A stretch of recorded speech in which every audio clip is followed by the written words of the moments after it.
So, glory of all glories, we have got our nice little reassembled unit here. And just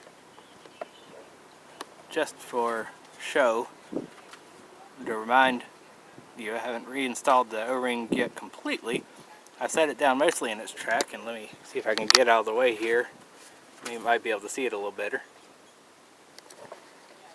But yeah, just make sure it's nice and tucked into the channel.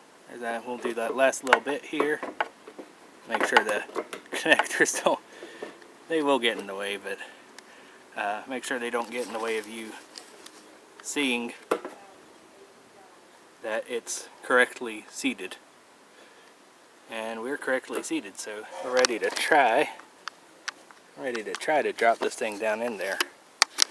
And you may be able to just remember that the electrical connector was facing us, but there's a notch right here where my index finger is pointing, right here.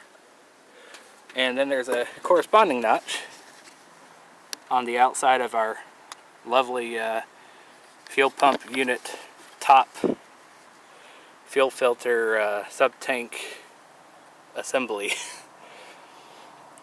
And so, as ever, be mindful of the fuel filler arm.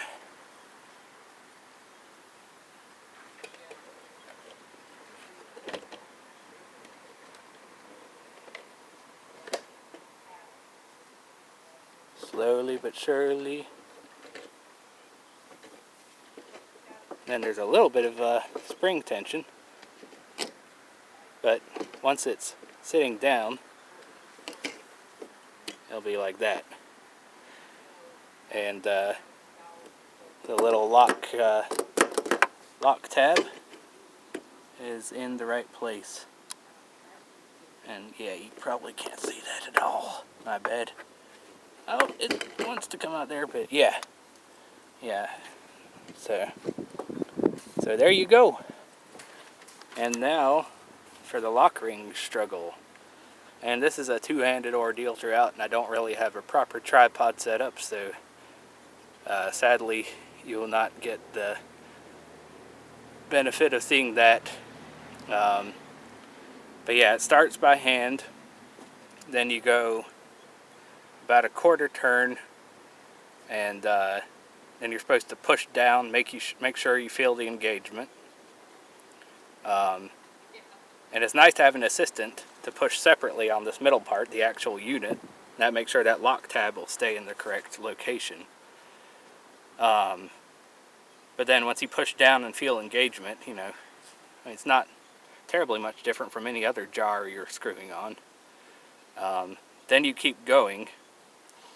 About, you know, I think it's about a quarter turn, and then it'll be another full turn. Oh yes, and the start of threads mark. It is, I showed you earlier, the completely tightened triangles. They're somewhere down there.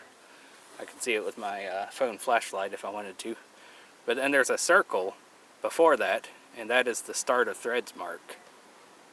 And so that is what I will need to be working with here to align that that start of threads extra rib in there with that start of threads circle printed on the fuel tank there. Yep. So enjoy.